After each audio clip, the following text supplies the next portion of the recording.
The air on August 19, 1814, is not the air of battle. It is a suffocating, wet blanket of heat draped over the banks of the Patuxent River in Maryland. The sun, a merciless copper disk, beats down on the thick, red wool coatees of thousands of British soldiers. They are a long way from home. They are 4,500 effectives, combat-ready, professional, and exhausted. This is not the green, rain-swept countryside of the Peninsular War, where many of these men earned their reputation. This is the Chesapeake, and the heat is an enemy all its own. They have just landed at the small port of Benedict. Their transports and warships a forest of masts on the river behind them, a visible projection of the Royal Navy's absolute, unchallenged dominance of this American bay. Their commander, Major General Robert Ross, an Irish-born officer forged in Wellington's armies, looks inland. There are no supply lines, no depots, no clear line of retreat save for the one back to the ships. 50 miles of hostile territory lie between his small army and its objective. Not a fortress, not an enemy army. The objective is an idea. It is the capital of the United States, Washington, D.C. This is not a war of conquest. It is a raid. It is a punitive expedition, a mission of vengeance. It is, by any military definition, an audacious gamble. This entire operation, the Chesapeake Campaign, exists for one reason: retaliation. A year earlier, in 1813, American forces had crossed the border into Upper Canada and captured its capital, York, the city known today as Toronto. In an act of profound humiliation, the Americans had looted and burned its public buildings, including its parliament. The British Empire, locked in a generation-spanning death struggle with Napoleonic France, had paid the offence little mind at the time. But now, Napoleon is in exile. The Peninsular War is over, and the veterans of that war, the finest infantry in the world, are here. The order has come down to destroy and lay waste to American towns and districts in explicit retribution. At Ross's side is the true firebrand of the operation, Rear Admiral George Cockburn. Where Ross is the consummate professional, Cockburn is the naval enforcer, a man who has come to despise his American opponents. He has spent months raiding the Chesapeake, and he relishes the task ahead. It is he who will accompany Ross on the march, he who will urge the soldiers forward, and he who will, with a sailor's practicality, point out which buildings will burn the best. This is a combined arms operation in its truest sense. The Royal Navy has delivered the striking force, and now the army will deliver the blow. The soldiers, wiping sweat from their brows, check their Brown Bess muskets. They belong to regiments whose names are already legends. The 4th, the King's Own. The 21st, Royal North British Fusiliers. The 44th, East Essex. And leading the way, the fast-moving 85th Light Infantry, the Bucks Volunteers. They are a hardened professional force, about to march deep into a nation of citizen militia. They do not know what awaits them, but they have absolute faith in their officers, their discipline, and their bayonets. The march begins. While the British professionals march, the American capital is a city consumed by rumour, panic, and political incompetence. There is no plan, there is only reaction.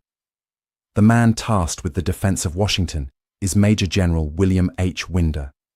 He is not a seasoned commander. He is a political appointee, a man who owes his rank to his connections rather than his experience. In the face of a genuine crisis, he is paralysed by indecision. As Ross's 4,500 men move inland, Winder frantically scours the countryside, issuing contradictory orders, trying to guess the enemy's intentions. Is the target Washington? Or is it the more strategically valuable port of Baltimore? Or perhaps the naval yards at Annapolis? He spreads his forces thin, trying to cover everything, and in doing so, defends nothing. His army is a desperate, last-minute collection of men. On paper it looks respectable, approximately 7,000 troops. But this number is a dangerous illusion. The vast majority, some 6,000 men, are raw militia from the District of Columbia, Maryland, and Virginia. They are farmers, shopkeepers, and clerks, men who have perhaps drilled on the village green, but have never faced a professional soldier in their lives. They carry muskets they barely know how to use and possess a discipline that will evaporate with the first volley. The only hardcore of this American force numbers less than 1,000, about 400 US Army regulars, and crucially, 500 US Navy flotillamen and US Marines under the command of a genuine hero, Commodore Joshua Barney. Barney's men are sailors and Marines, tough, disciplined, and spoiling for a fight. They have been forced to scuttle their own gunboat flotilla on the Patuxent to prevent its capture by Admiral Cockburn's fleet, and they have dragged their 5 heavy naval cannons, 12 and 18-pounders, all the way to the battlefield. They are sailors without a ship, and they are furious. On August 24, 1814, the British finally find their path. They have marched for 5 days, not at night as planned, but often in the debilitating daytime heat. Men drop from sunstroke, their tongues swelling in the 100-degree humidity. But they press on. Winder, finally realizing the target is Washington, makes his stand at the town of Bladensburg, just a few miles northeast of the capital. It is the only logical place to cross the eastern branch of the Potomac, now called the Anacostia River. Here, Winder lays out his defense. He attempts a classic defense in depth, placing his troops in 3 lines. It is a tactic sound in theory, but disastrous in execution. The lines are placed too far apart to support one another. The flanks are left exposed, in the air. The men are nervous. Even President James Madison himself, Commander-in-Chief, rides out to the battlefield to observe. A shocking and dangerous act for a sitting president. Seeing the chaos, he is quickly persuaded to retire to safety. Around 1 p.m., the British vanguard, the 85th Light Infantry, arrives at Bladensburg. They are exhausted, filthy, and dehydrated, but they are professionals. They see the American lines arrayed on the hills across the river. They immediately find a shallow ford. Without hesitation, the 85th splashes across the water. The first line of American militia, as per their training, fires a single, ragged volley. The British, as per their training, do not stop. They keep coming, their bayonets glistening. The militia fire a second volley, and then their courage shatters. The concept of standing, reloading, and firing while a line of red-coated veterans charges at them with cold steel is more than they can bear. They break. They drop their muskets, and they run. The entire first line dissolves, fleeing back through the second line, sowing panic and confusion. The second line, seeing the first flee, follows suit. It is a rout. It is a total collapse of command and morale. The British regulars, sensing the panic, press their advantage. The battle, such as it is, becomes a foot race. The American militia stream back towards Washington, their officers powerless to stop them. The event will forever be known by its humiliating nickname, the Bladensburg Races. The Bladensburg Races are in full flood.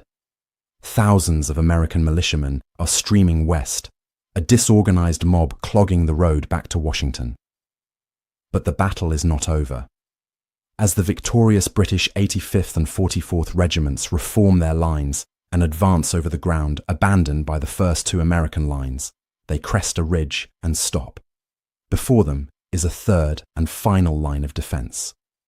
This is not a line of trembling farmers. This is a line of 500 sailors and Marines, standing grimly beside 5 heavy naval cannons. This is Commodore Joshua Barney's flotillamen. These are men without a fleet, but they have brought their broadside to the battlefield. Their 12-pounder and 18-pounder guns are far heavier than any standard field artillery, and they are manned by gunners who know how to use them with lethal speed. Barney, a naval hero of the Revolution, has positioned his men to command the main road. He is the only competent American commander on the field, and his line is the only professional unit left. As the Redcoats advance, Barney gives the order. The world explodes. The 5 cannons unleash a devastating storm of grapeshot and canister. The British, marching in formation, are torn apart. The road is swept clean by a hail of iron. This is not a musket volley. It is a naval broadside delivered on land, and it stops the elite British infantry cold.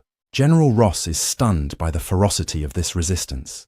The men who had just scattered 6,000 militia are now pinned down by 500 sailors. He orders his men to take cover and brings up his own secret weapon, the Congreve rockets. These are not the precise artillery of a later age. They are 12 and 32-pound solid-fuel rockets, launched from simple frames. Their primary purpose is psychological. With a terrifying high-pitched scream and a whoosh that trails fire and smoke, they arc over the battlefield. This is the sound that had helped shatter the militia's nerve. But Barney's men are not militia. They are sailors, accustomed to the thunder of cannon and the crash of falling masts. The rockets, wildly inaccurate, scream over their heads. They flinch, but they do not break. They reload their cannons. Ross realizes this position must be taken by cold steel. He orders his best regiments, the 4th and 21st, to fix bayonets. This is what the Peninsular War veterans do best. But a frontal assault into the teeth of those guns is suicide. The 85th is sent to skirmish, to use the terrain, to move through the woods and get around Barney's flanks. The main force lines up for the charge. The British regulars advance, taking terrible losses from the canister shot. They reform and charge again. Barney's sailors fight like men possessed. They fire their cannons until the British are too close. Then they abandon the guns and meet the bayonet charge with naval cutlasses and pikes. The fighting is brutal, hand to hand, a desperate melee on the dusty road, but it cannot last. The 85th Light Infantry, having successfully navigated the terrain, now appears on the American flank. Barney's men, already engaged frontally, are now hit from the side. The line, surrounded, finally collapses. Commodore Barney himself, fighting alongside his men, is severely wounded by a musket ball and captured. The last organized American resistance between the British Army and the American capital is broken. When General Ross is brought to the wounded Commodore, he is moved by his enemy's courage. In a gesture of profound respect for a fellow professional, Ross immediately paroles Barney, refusing to take the brave sailor prisoner. With Barney defeated, the road to Washington, D.C. lies open and undefended. The sun is beginning to set. The British, victorious but weary, reform their columns. Their objective is now in sight. The Battle of Bladensburg is over. The road to Washington is clear, littered with the discarded muskets, packs, and canteens of a routed army. Major General Robert Ross reforms his exhausted columns. His men have marched 50 miles in 5 days of suffocating August heat and have just fought a sharp, brutal engagement. They are dehydrated, soaked in sweat and grime, and utterly spent. Yet, a profound sense of victory hangs in the air. They have done what was thought impossible. A mere 4,500 effectives have scattered an army of 7,000 and now stand at the gates of the enemy's capital. The sun is low in the sky, casting long, ominous shadows. The city before them is silent, as the British vanguard, led by Ross and the ever-eager Rear Admiral Cockburn, cautiously enters Washington, D.C. around 8 p.m. They are met not with barricades and cannon, but with an eerie, profound emptiness. The government has utterly disintegrated. President James Madison, having witnessed the Bladensburg races firsthand, is a refugee, fleeing into the Virginia countryside. His government has scattered.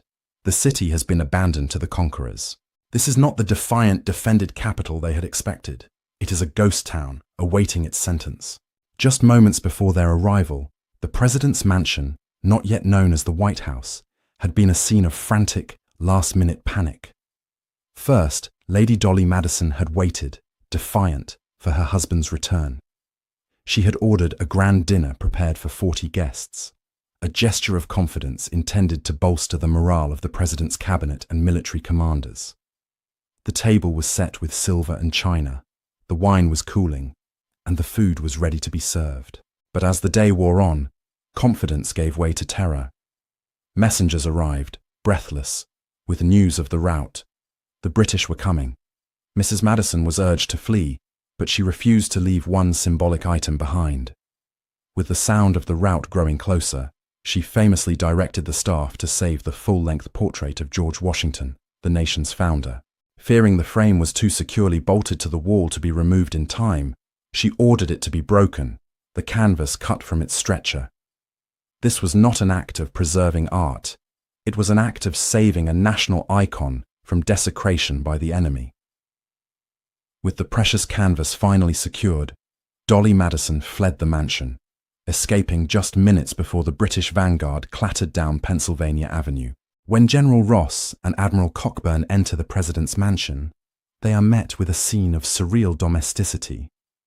They walk into the main dining room to find the table impeccably set for 40. The candles are ready to be lit. The food is still warm in the kitchen. Bottles of wine are chilling on ice. For the weary, hungry, and victorious British officers, it is an irresistible prize. In one of the most symbolic acts of the entire war, the men who had just put the American army to flight sit down at the president's table. They uncork his wine, toast their victory, and proceed to eat the dinner intended for James Madison and his government. It is the ultimate humiliation, a moment of supreme, arrogant triumph. They are conquerors in the enemy's seat of power. Once the plates are empty and the bottles are drained, Admiral Cockburn looks around the fine building. The time for feasting is over. The time for vengeance has arrived. The meal is finished. The wine is gone. Major General Ross, a soldier's soldier, feels a professional reluctance. This is not a fortress. There are no military men to fight. But the orders for this expedition were clear, and Rear Admiral George Cockburn is at his side, brimming with a destructive energy. This is the moment of retribution he has long awaited. The primary targets are not private homes. Ross is strict on this point. The targets are the public symbols of the American government, the very edifices that represent the state which had declared war on Britain and, more personally for Cockburn, had burned the Parliament at York. The British troops, disciplined even in this moment of victory, are formed up outside the president's mansion. Torches are prepared. The first objective is the grandest building in the city, the Capitol building. It sits on a hill, a potent symbol of American democracy. Ross and Cockburn lead their men through the empty streets, the sound of their boots and the jangle of their equipment echoing in the silence. At approximately 10:30 p.m., the 4th, the King's Own, and 44th, East Essex regiments file into the magnificent structure. They find themselves in the opulent chambers of the House of Representatives and the Senate. The building itself is a work of art, but it is also full of flammable material. The British troops, acting with methodical efficiency, pile the fine furniture, desks and curtains in the centre of the chambers. Most fatefully, they discover the Library of Congress.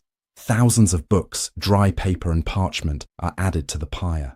Cockburn, in a fit of theatrical mockery, reportedly climbs into the Speaker's chair in the House chamber and calls a mock vote. Shall this harbour of Yankee democracy be burned? All in favour say aye. The roar of ayes from the soldiers is the building's death sentence. The torches are put to the kindling. The effect is instantaneous. The dry wood, the thousands of books, the heavy drapes, they ignite with a whoosh. The fire races up the walls and consumes the wooden shingled roof. Within minutes, the entire building is an inferno. The flames leap hundreds of feet into the night sky, a spectacular, terrifying beacon of British power.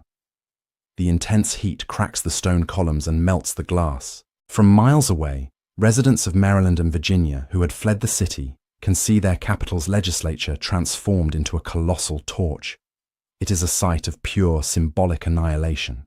From the burning Capitol, the troops march back down Pennsylvania Avenue to the president's mansion, which they had so recently feasted in. Around 11:00 p.m., the 85th Light Infantry is given the same grim task. They move from room to room, piling furniture and setting it alight. The building that had hosted the conqueror's dinner now becomes their bonfire. The flames catch quickly, engulfing the fine interiors and bursting through the windows, the black smoke mixing with the orange glow from the fire on Capitol Hill. The sky over Washington is now a flickering, hellish red. Admiral Cockburn is not finished. He has a personal score to settle. He detests the American press, particularly the National Intelligencer, a newspaper that had published numerous articles attacking him personally, labeling him a ruffian for his raids on the Chesapeake. He personally leads a detachment of Royal Marines to the newspaper's office. He orders the building destroyed, declaring it had written so many lies about him. The soldiers, with grim humour, are ordered to destroy all the letter C's from the printing press so the paper can no longer print his name. Then, they too set the building to the torch. The night wears on as the British soldiers, illuminated by the fires they have set, move to other public buildings. The Treasury Department is burned. The Washington Navy Yard, already set alight by the fleeing Americans to prevent its resources from falling into British hands, adds its own plume of smoke and the thud of exploding munitions to the chaos. Washington, D.C., the proud young capital, is being systematically erased. Dawn, on August 25, 1814, breaks not with light, but with a pall of acrid smoke. Washington is a city of smouldering ruins. The Capitol building is a blackened stone shell, its internal columns cracked and fallen. The President's mansion is a gutted, roofless husk, its white sandstone walls scorched black with soot. The Treasury, the War Department, the Navy Yard, all are testament to the systematic destruction of the previous night. Major General Ross and Admiral Cockburn ride through the streets, masters of a conquered city that is little more than a graveyard of federal ambition. The British troops, still under iron discipline, have refrained from widespread private looting, but their presence is a terrifying occupation. The burning is not over.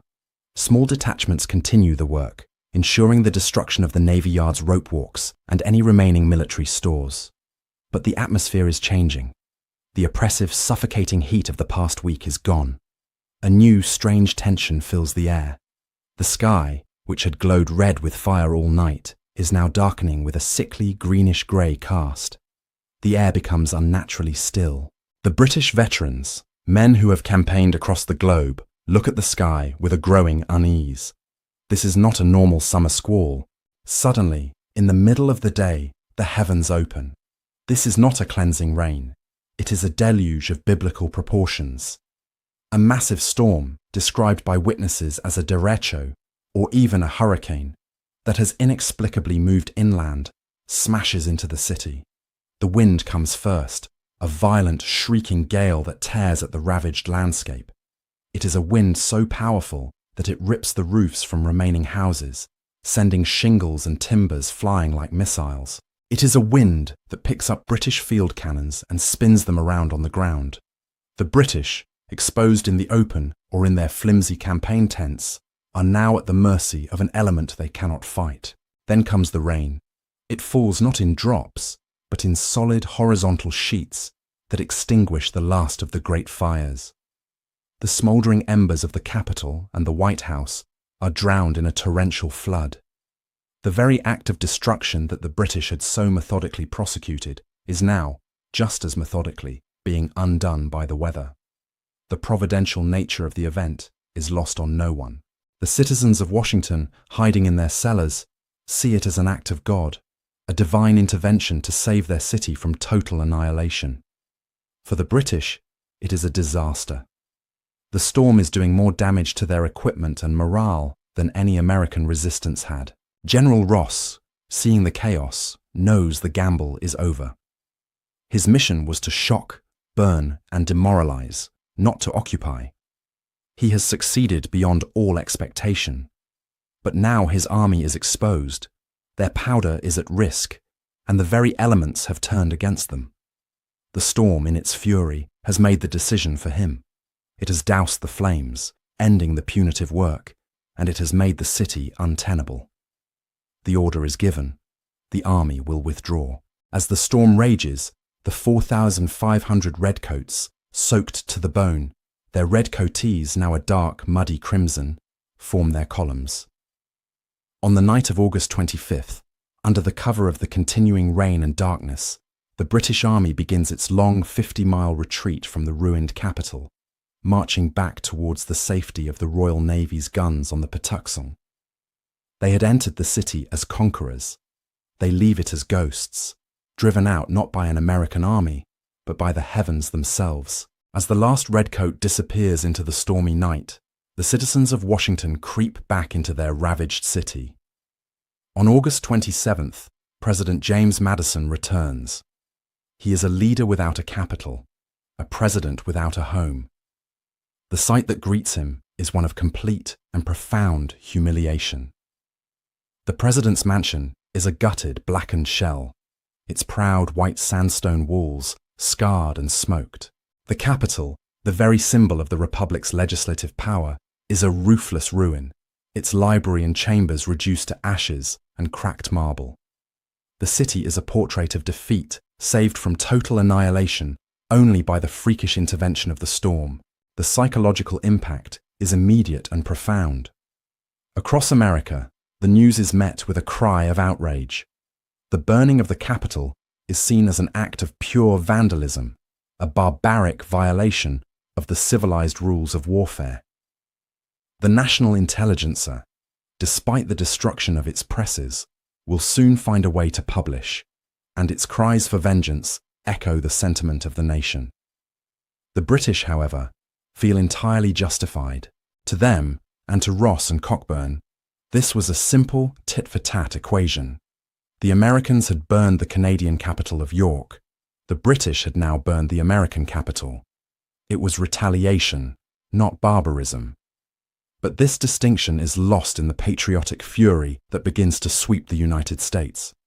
The humiliation of the Bladensburg races and the shock of the burning capital do not, as the British had hoped, demoralize the Americans. Instead, it enrages them. It galvanizes a nation that had, until this point, been deeply divided over the war. Meanwhile, on the Patuxent River, Ross's 4,500 veterans re-embark onto the waiting Royal Navy fleet. They are exhausted, soaked and muddy, but they are victorious.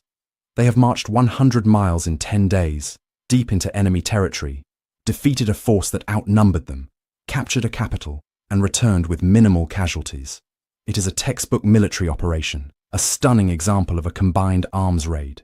But Admiral Cockburn and General Ross are not finished. Washington was a symbolic target, a political statement. The real prize, the strategic and economic heart of the Chesapeake, lies 50 miles to the north. From the burning ruins of the capital, the glow of the inferno had been visible in that city, the sprawling, wealthy port of Baltimore. Baltimore is the third largest city in America, a vital economic hub, and, most offensively to the Royal Navy, a nest of pirates. It is the home port for the fast, sleek American privateers that have been savaging British merchant shipping. To capture Baltimore would be to cut out the heart of the American war effort in the mid-Atlantic. The British fleet, a swarm of frigates, transports, and bomb ketchers, hoists anchor. The Royal Navy is the undisputed master of the bay, and it now turns its guns north. But the men of Baltimore have seen the smoke from Washington. They have heard the tales of the Bladensburg races.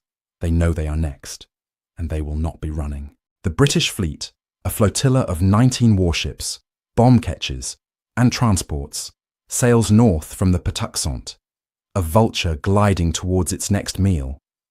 Their objective, Baltimore, is a prize far greater than the symbolic capital they just left in ruins.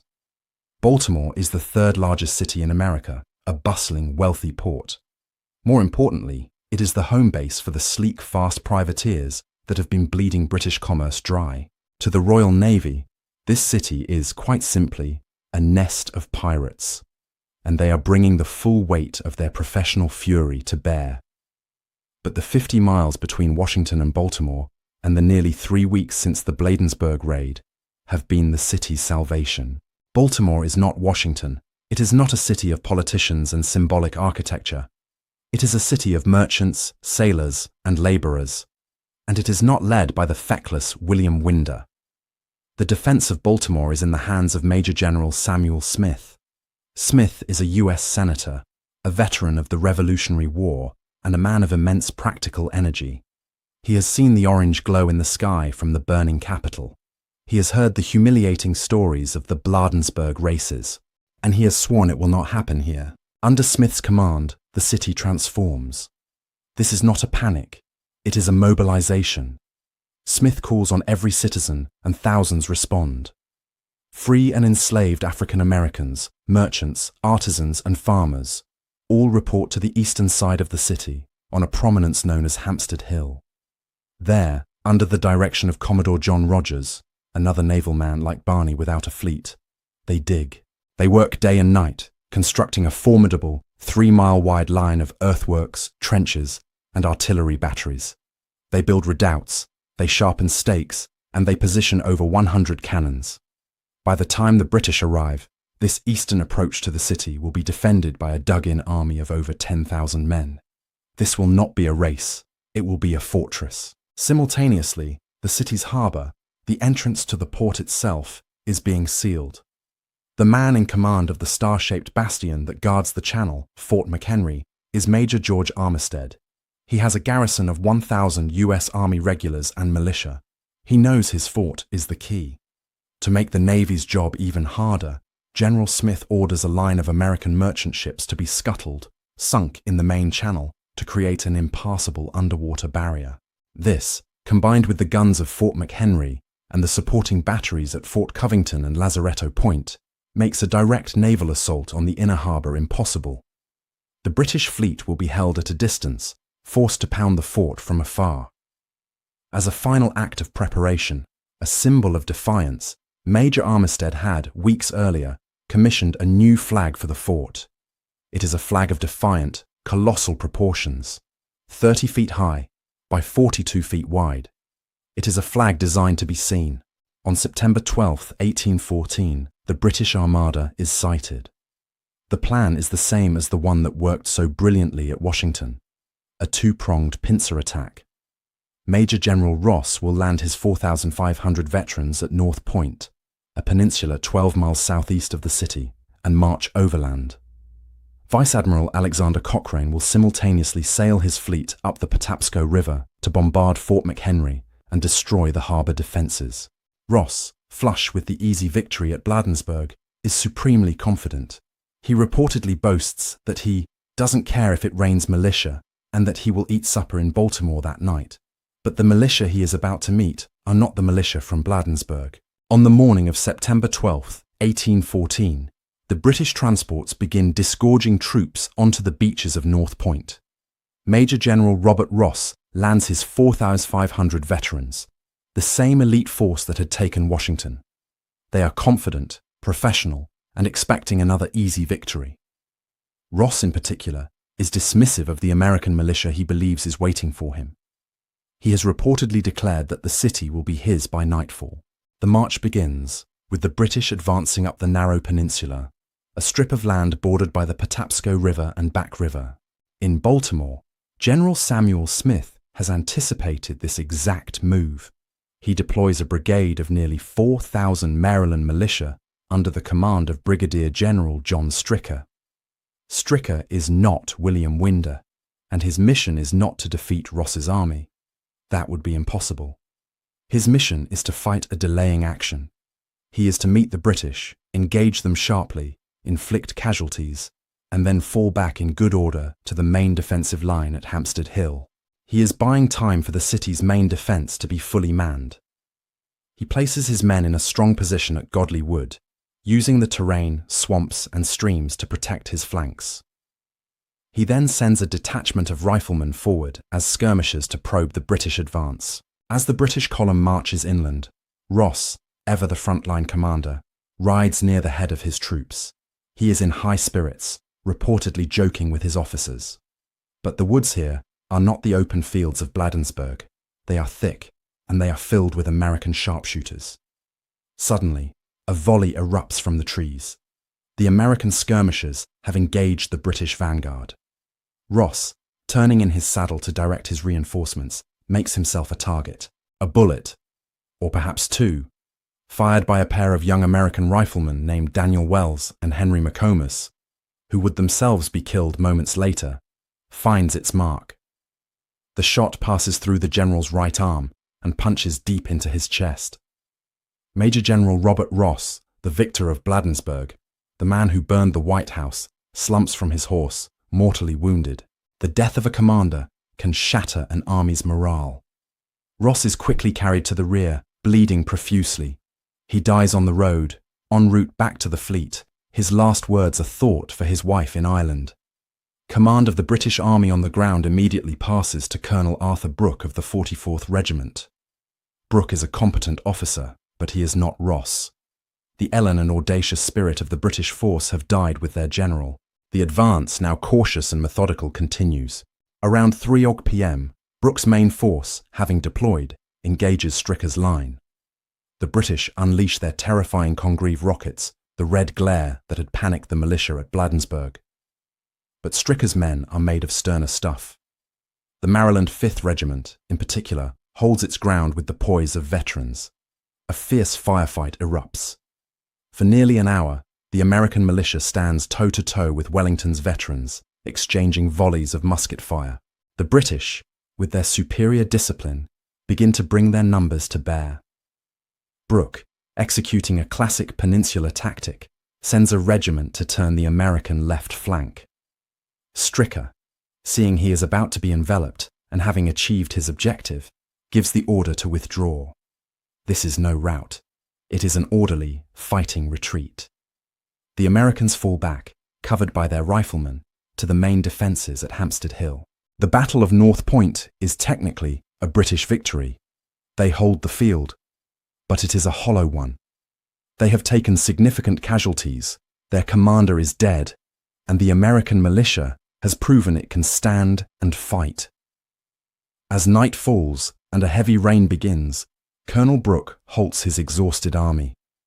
He is now within sight of Baltimore's main defences on Hampstead Hill. What he sees stops him cold. Colonel Arthur Brooke, now in command of the British land force, stands on the damp ground and stares through his spyglass at the American position on Hampstead Hill. What he sees is not a hasty line of panicked militia. It is a fortress. Stretching for 3 miles from the harbour's edge to the north is a formidable, intelligently designed system of trenches, redoubts, and earthworks. He can see the muzzles of over 100 cannons positioned to create interlocking fields of fire. And behind these defences, he can see the glint of bayonets from an army that outnumbers his own by more than 2 to 1. Over 10,000 American troops, a mix of militia and regulars, all waiting for him. This is a tactical nightmare. The men who had run at Bladensburg have dug in at Baltimore. The city's entire populace, it seems, has spent weeks building this line. Brooke, a seasoned Peninsula officer, knows a frontal assault would be a suicidal massacre. His 4,300 veterans are the best in the world, but they cannot charge fixed fortifications manned by 10,000 men with 100 cannons.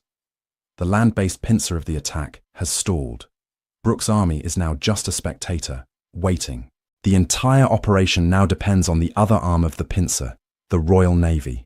He must wait for Vice Admiral Cochrane to do what the army cannot: break the American line. Cochrane must smash Fort McHenry, sail his warships into the inner harbour, and flank the American fortress on Hampstead Hill.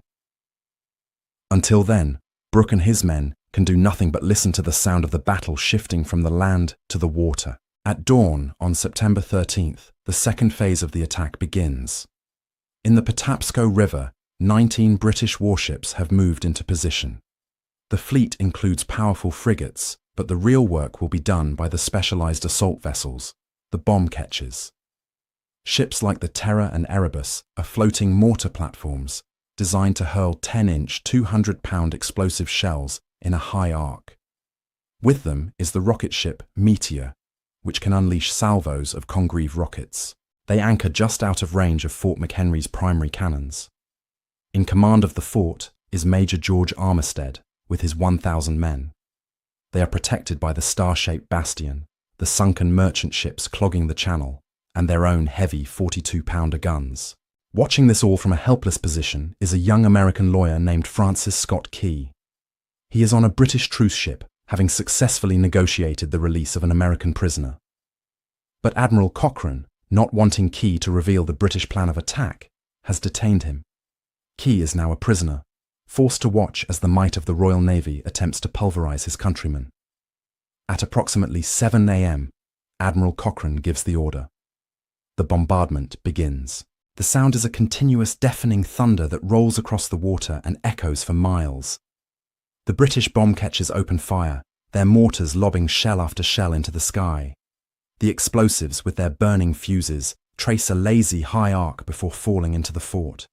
The Meteor adds its contribution, the terrifying screaming Congreve rockets, the red glare, streaking across the water.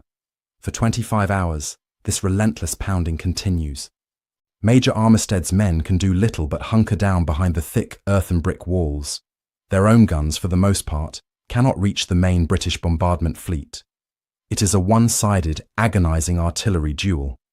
The British are attempting to reduce the fort to rubble, to break the will of the men inside, and to blast a path for their frigates into the harbour.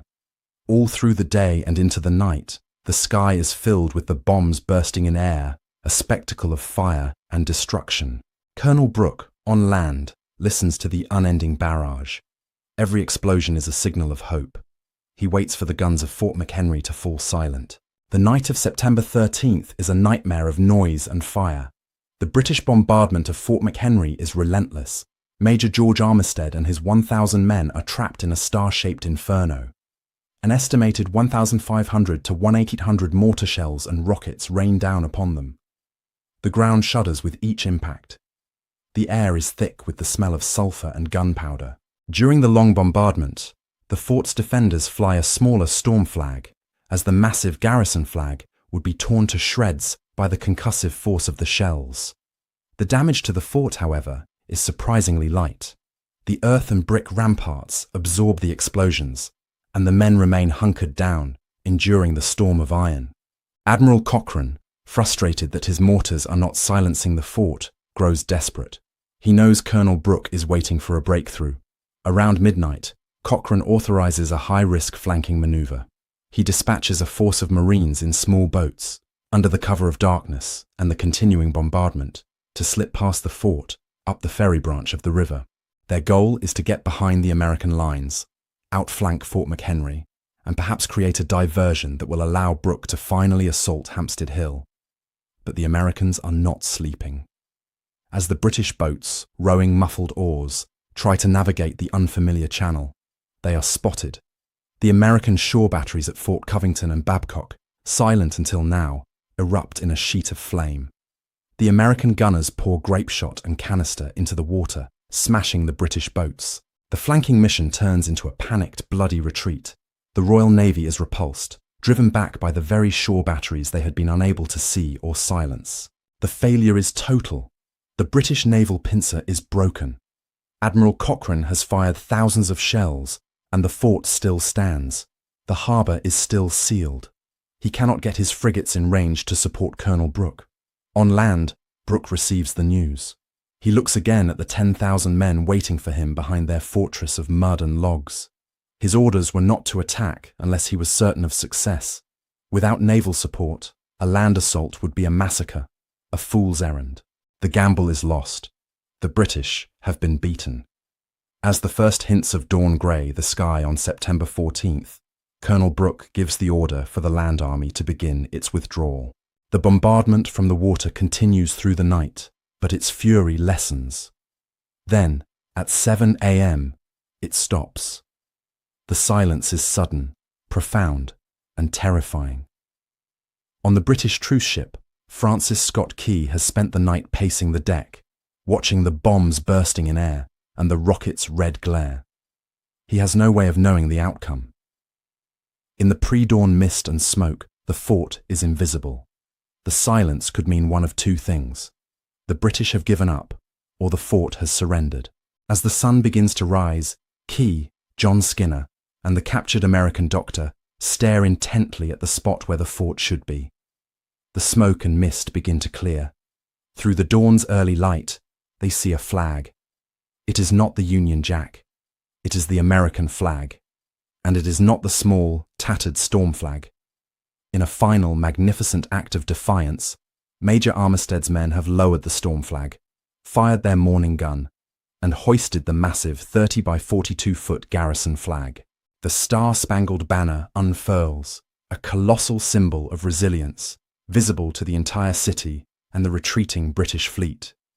For Key, The sight is so moving that he begins to jot down the lines of a poem on the back of a letter. The great flag over Fort McHenry is a signal of victory for the Americans. For the British, it is a final, defiant punctuation mark on a disastrous failure. Colonel Arthur Brooke, his army already in retreat, marches his 4,300 veterans back to North Point. They are a professional force, undefeated in the open field, yet they have been turned back by a line of trenches and the sheer stubbornness of a citizen army. They re-embark onto the Royal Navy transports, their mood a stark contrast to the triumphant arrogance they felt after Washington. The death of Major General Robert Ross has cast a pall over the entire force. The charismatic leader who had led them to the enemy's capital is now a body preserved in a barrel of rum, bound for Halifax. The army's audacious land campaign is over. Admiral Cochrane's fleet, having fired over 1,500 shells to no effect, has no other option. The harbour is impenetrable. The army is beaten. He orders the fleet to weigh anchor. The 19 ships, including the bomb ketches, Terror and Erebus, turn and sail south, down the Patapsco, and out of the Chesapeake. They leave behind a city that is not burning, but celebrating. The audacious gamble was a two-part operation. The first, the raid on Washington, was a brilliant, shocking success that humiliated a nation. The second, the strike on Baltimore, was a costly and absolute failure that helped to save it. This twin campaign, a stunning victory followed by a decisive defeat, would have implications far beyond the Chesapeake. At the same time, in the cold north, another major British invasion down Lake Champlain had been decisively repulsed at the Battle of Plattsburgh. The news of these two failures, at Baltimore and Plattsburgh, would reach the peace negotiators in Ghent, Belgium. The British, who had hoped to dictate terms to a defeated America, now found their position severely weakened. The shock and awe strategy had failed. The burning of Washington, intended to demoralize the Americans and break their will to fight, had done the exact opposite. It was seen as an act of senseless vandalism, a barbaric attack on symbols, and it had enraged the population. It galvanized a fractured, war-weary country with a new, unified sense of purpose. In the end, the most enduring legacies of the Chesapeake campaign were symbolic. The British had burned the public buildings of Washington, but the Republic endured. From the ashes, a new capital would rise. The President's Mansion, its sandstone walls scorched black by the flames, would be repainted a brilliant white, and in the process, gain its new, iconic name, the White House. The Library of Congress, reduced to ash, would be refounded by the purchase of Thomas Jefferson's personal collection. The city and the nation had been tested by fire and survived. But perhaps the most powerful legacy came from the mind of the young lawyer trapped on the British truce ship. Francis Scott Key's poem, Defense of Fort McHenry, was published in Baltimore newspapers within days. It was set to the tune of a popular English song and spread across the nation with the speed of a rumor. It was a song that captured not just the defiance of a single fort, but the entire improbable story of the nation's survival. The rockets' red glare and bombs bursting in air were no longer just the sounds of a battle. They were the terrifying fiery birth pains of a new national identity. The flag he saw in the dawn's early light became more than a piece of cloth. It became the Star-Spangled Banner, a permanent symbol of resilience. The 4,500 redcoats who had gambled so audaciously had succeeded in burning a capital, but they had failed to break a nation. In their victory and their defeat, they had inadvertently given their enemy the one thing it had lacked most, a legend. Thanks for watching. If you found this story fascinating, please hit the like button, subscribe for more, and share your thoughts in the comments. We'll see you in the next video.